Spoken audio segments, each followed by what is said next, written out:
What is up, guys? NYKia31 here, bringing you a Madden 15 video, and I'm going to begin talking about some schematics. I'm going to do a little overview in this video of my beloved Tampa 2 defense. This is from an online ranked game. What I do is I create an alternate profile to do my labbing and see what I'm doing is working, and then make my tweaks here in this environment before the online franchise season begins and before I go online for real. If you can get what you are cooking up to work in an online ranked environment where people are going to be throwing everything and the kitchen sink at you, you can get it to work everywhere. So here it is. In this particular example, I am in a 4 DE package. I have the nickel. I've been running this, or experimenting running it, out of the Panthers playbook, which I kind of like. I have 4 playbooks that I've whittled down to quote-unquote finalists. The Panthers playbook, Rams, the Bengals, the Bucks, and the generic Tampa 2. That's really 6. So 6 playbooks that I'm kind of deciding which one I want to settle on. But the Panthers playbook has some advantages that over the others. It has a 5-2 set that I love, and also the 4DE nickel. But anyway, Tampa 2. What is it? What's it designed to do? It's a 2 deep coverage. The safeties have the deep halves, and the middle linebacker, or whoever you have, if you're man aligned, covering that deep middle, he extends to take away or attempt to take away any posts by the tight end, seam threats by the tight end, seam threats by the slot receivers. You have to have a stud athlete there that can turn and run and take those routes away. If not, you cannot play Tampa 2. In this case, I have Brian Cushing, who is more than up to the task, and in this nickel set, I have Swearinger, who's up in the line of scrimmage to drop back as well, depending on whether I'm man aligned or base aligned. And I make frequent use of the coverage audibles. I use over the top extensively to really extend those zone drops. If you want to think about it in comparison to NCAA 14, over the top is the equivalent of conservative zone depth. Underneath is the equivalent of aggressive, and I'll show you what it does in just a minute. It does a nice job of closing down on those drags and slants. In this game here on a 4th and 5, someone tried to run a shallow cross. I had my zones on underneath. Cushing came right through and stuffed it for a 1-yard loss, 1-yard gain rather. But I'll go into that later on. Also, protect the sticks will help you out as well in the appropriate situations. So I've rarely had to hot route the middle linebacker blue. I still do it occasionally, just out of paranoia. I want to be absolutely sure in certain situations that that middle linebacker is going to gain enough depth.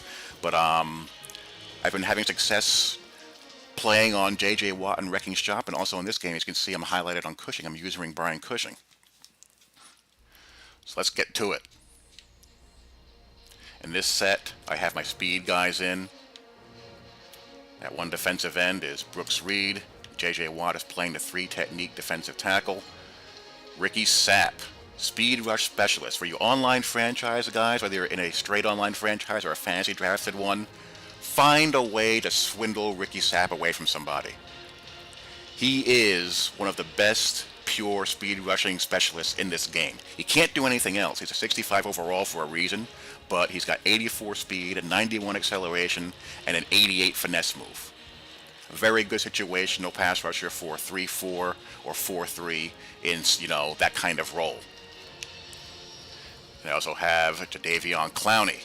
When I'm playing 4-3 stack, over, under, and of course in the 5-2, Lewis Nix is in this spot. I have J.J. Watt in the 3 technique.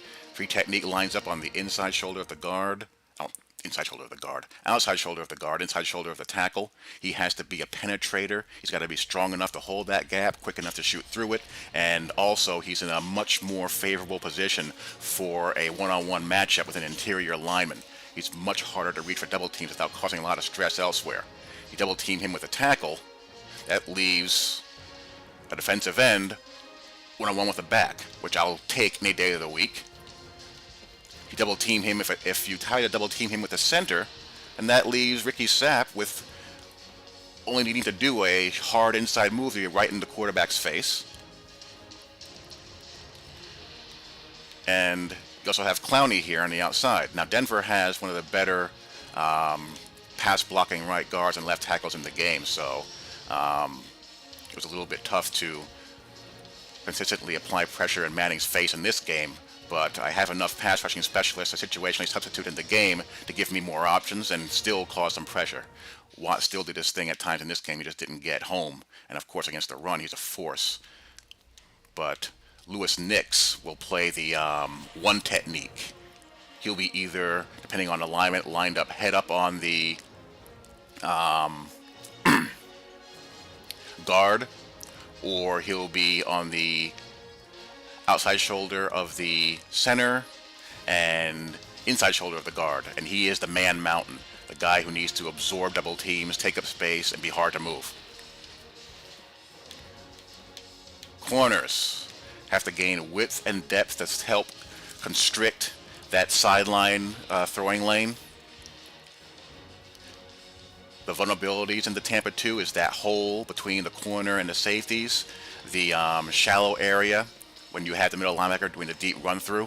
What teams that like to do against Tampa 2's teams is that they'll replace the middle linebacker with a slot receiver or a back out of the backfield on a Texas concept or a follow concept. They'll run a tight end or a slot receiver down the middle of the field and either bring a receiver crossing underneath him or back crossing underneath him. That's why this is best used as a long yardage pass defense, must pass defense to make people chew up the clock. Again, this corner is going to have to do the same thing, gain width and depth to shrink that throwing lane. And the hook zone guys on the slots, it's really ideally a seam to curl read for them, carrying vertical for as long as they can, and then break on anything underneath. In this alignment, Swearinger's going to go to the middle, and I'm using Cushing in that role of seam to curl. But to snap of the ball, I'm in a good position to hit anything that is crossing, either a dig or if this post route or this crosser clears. Can't really throw there.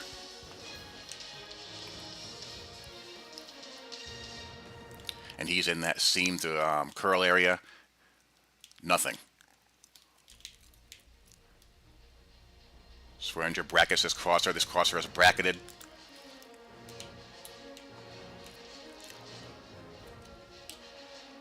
Width and depth. I like to see him go a little deeper. It's not nearly as, it's much better than last year. You just can't hit it quick because of the flat-footed corner. That doesn't happen. I haven't seen that happen to me yet.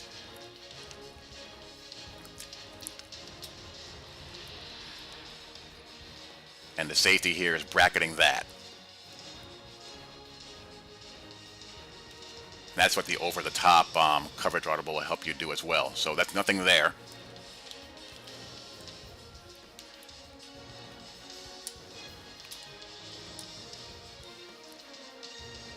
This corner's better. That's a slot guy, I think. No, that's the corner. This corner is better in gaining straight depth.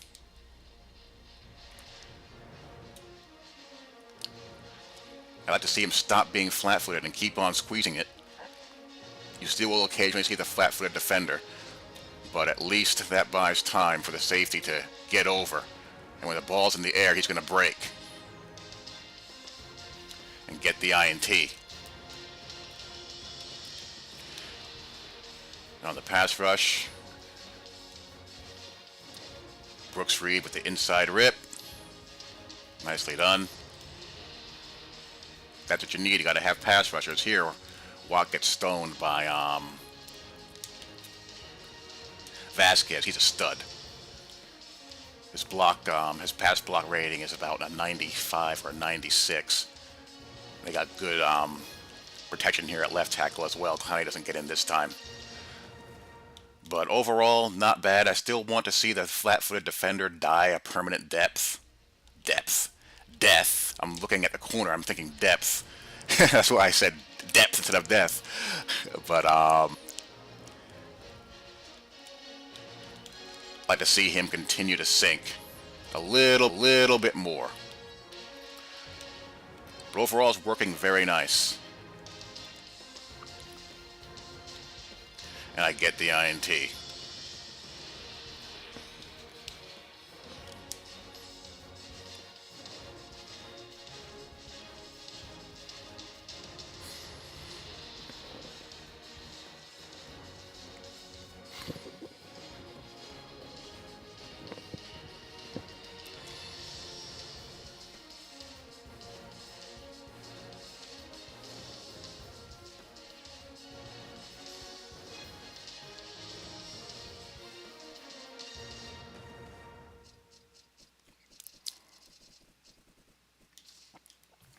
And here it is in a 4th and 5 situation with the coverage audible set to underneath.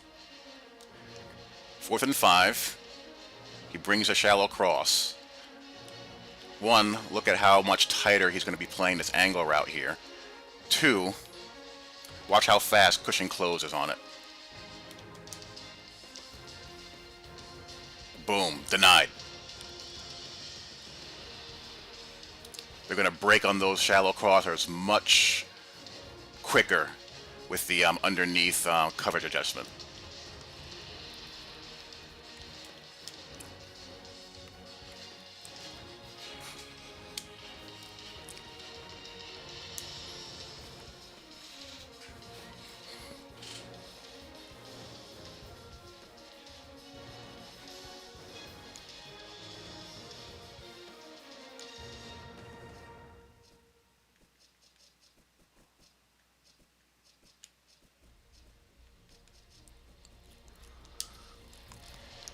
Every now and then, I'll also mix in a Seattle Seahawks style cover 1 press. I've been mixing in more cover 1 in base situations to get the safety involved in the running game, a la John Lynch.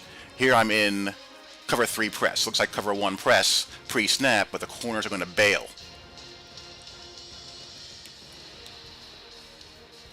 Jonathan Joseph bailing.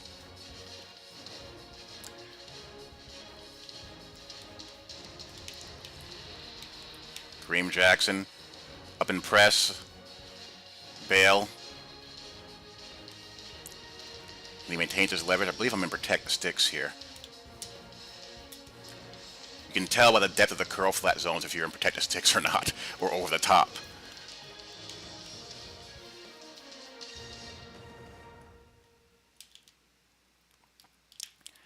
Deep middle safety. And I'm roaming here for anything intermediate with Cushing. I first, bracket that to obstruct that throwing lane. Got to do that first. Just watch how you match up athletically on the outside. And I get the INT. Looks like press man, but it's not. They're bailing out.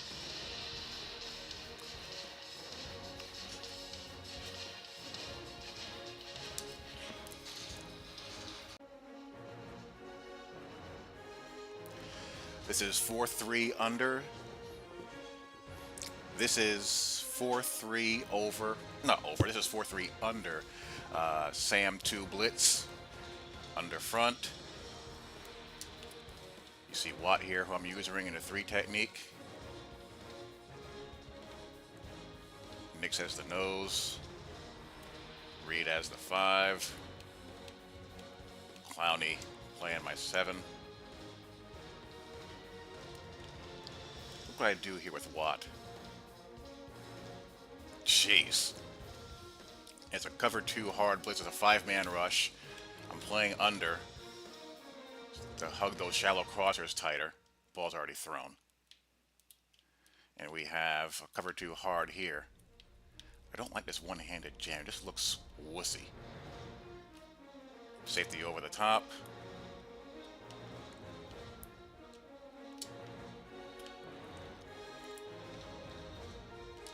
He's already committed to throwing to the flat, and Kareem Jackson is there to undercut it for the pick 6.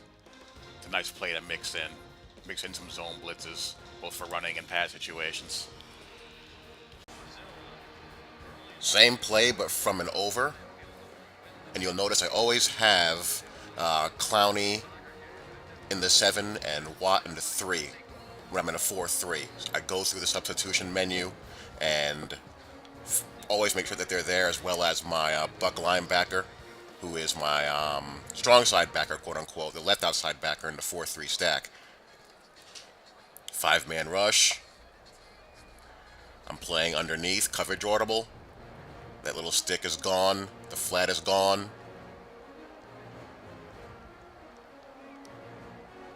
And by the time that shallow crosser clears, I'm in the dude's face. The beauty of having Watt at the 3 is that it forces people to either pinch, slide to that side, or leave a back in order to get a double team on him. Coverage disguise. This is 4-3 stack, cover 4 press. Pre-snap, what does it look like? You have the 2 deep safeties, you have the corners pressed at the line of scrimmage. This could be man. This could be 2-man under. This could be cover 2 hard. It could be cover 2 sink. It could be a cover 3 disguise 2. It could be a number of calls, all from the same pre-snap look. At the snap, the corners are going to bail. The curl flat defenders are going to flare. And again, use protect the sticks under, over, as appropriate. Corner's in good position to get that deep corner. I'm sure he thought this was man. Hooking. Cushing to his intermediate hook zone.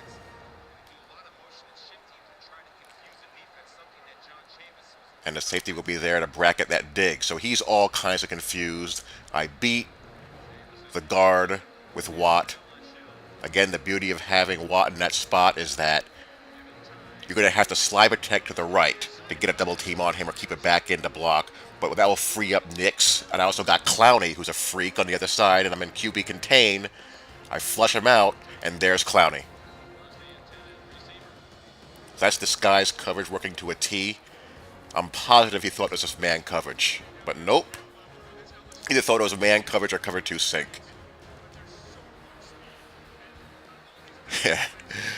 And Russell Wilson just gets destroyed. I would have loved to have had a fumble there.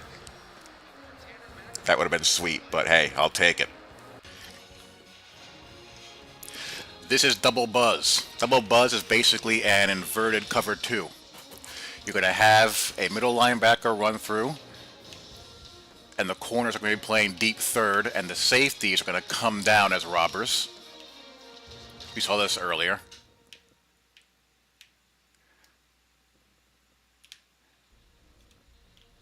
I dropped the defensive end. This is 4th and 5. I dropped the defensive end to obstruct one of those 2 reads. The safety comes flying down. I had it base aligned. He's on top of that. And you got a tight window here to get this sucker through. And again, the defensive backs are going to close when that ball's in the air. He's closing right now. And bats it away. That's another change-up play that I like to use. Double buzz, deep run through there. And I really like how they converge on the ball and attack the ball once it's thrown.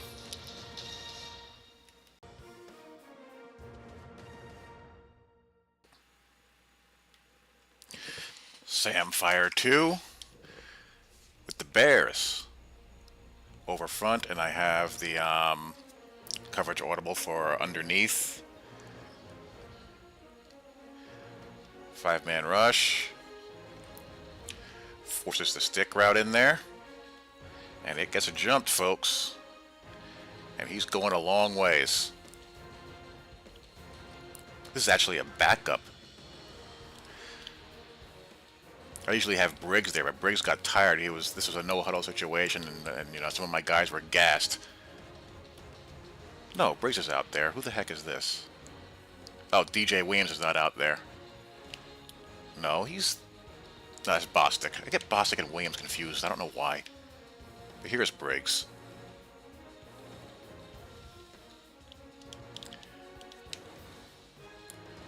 But yeah, he does us a job. Closes on that sucker. And he's gonna take it some distance.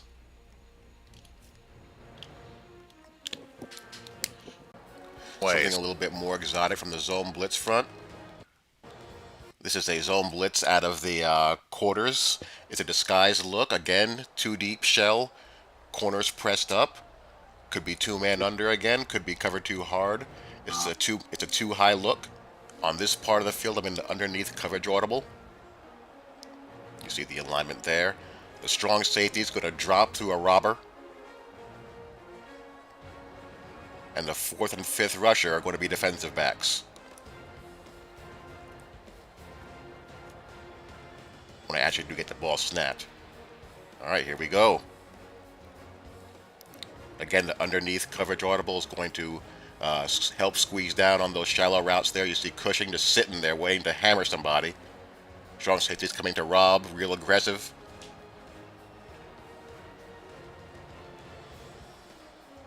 I'm on Watt. I got two guys coming from that right side, and that frees up an open rusher. That's what zone blitzes are designed to do. It's designed to foul up protection schemes, even if with a five-man rush versus five blockers. I command the double team with Watt, and that allows the defensive back to come shooting through.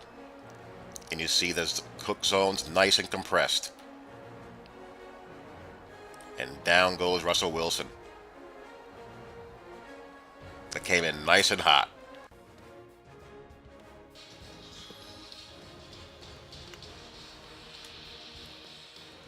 A couple more for Bears Nation. The Bears have become very quickly one of my favorite teams to play with. But here is cover 2, show 4 out of stack. It looks like off coverage, looks like cover 4 default alignment. But snap, I'm on Jared Allen. The corner's going to come down. Now, because of his habit of just serial drag and slant throwing, I have the zones underneath. So you'll see the linebackers playing shallow with the middle linebacker still doing his run through. I'm just playing tendency here and hoping to spring a trap. You just can't let people do what they want to do. You got to do something to take it away.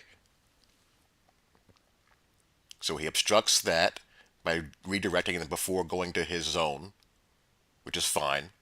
He misses the crosser underneath the middle linebacker because he wants to force his drag. But the trap is sprung. He thinks the corner is an off coverage and that he can squeeze that throw in outside that linebacker with pass lead. Here we have Bostic here. He's matching that all the way.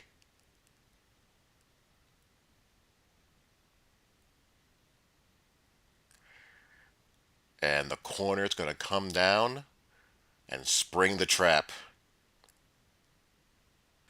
When you establish your base looks and when you combine the disguises, some really good things can happen. And that is a game turner. Pick 6. And that's what you want the game to do. When you know something's coming and you have the call and the adjustment to take it away and punish them for forcing it, you want them punished. And this game will do that. I've had games already where I'm pitching shutouts, when I'm not playing well offensively and my defense steps up and carries me for a stretch of the game until I can get my bearings straight. Your defense can win the game for you. I'm telling you, it works. Trust your YouTube Tampa 2 guru. I've gotten it to work in previous versions of the game when it was harder to do. What I gotta do, I gotta work on cooking up something for my Jets. I have no idea what I'm going to run with my Jets. I do know it's going to have to be a 3-4. So I'm going to be doing videos like this for the 3-4 as well. But that's a thing of beauty. Disguise worked perfectly, and he forced it where I want him to go. And this was the game clincher. 4th and 3 in the fourth quarter. I'm up 3. I'm in protect the sticks. I'm in a 2 deep shell, but this is going to be a cover 3 sky. Now you saw earlier I was in a 2 deep shell, but it turned into a cover 2. 2 deep shell is going to be cover 3 this time. And I'm in protect the sticks, and I'm in playing underneath. I don't know if using them in combination does anything. I'm just superstitious, and it seems to work, so I do it. And I do a drop with the defensive tackle. You see the shallow crosser here, which he likes to audible to out of 4 verts, and there's not a lot of space. So he comes off of it, but he comes off of it too late, and he gives the safety playing center field time to break on that sucker. So again, using your opponent's tendencies against him and using the tools and the play calling to turn the tide of the game in your favor. I did find a workaround to the sink zone glitch. I've only seen it happen in one formation. Cover 2 sink at a 4-3 over.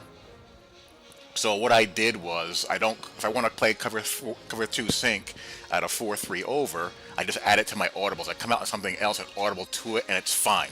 I don't know what it is about that formation, but for some reason, if you call 4-3 over cover 2 sink, you get 2 sink zones, the pink zones, the outside corner zones, on the same side of the field. And you can't base the line out of it. You have to either burn a timeout, audible, and hope that you can base the line to get your corner back into the side of the field in time. It's a real pain in the behind. But, you can solve that until that's patched.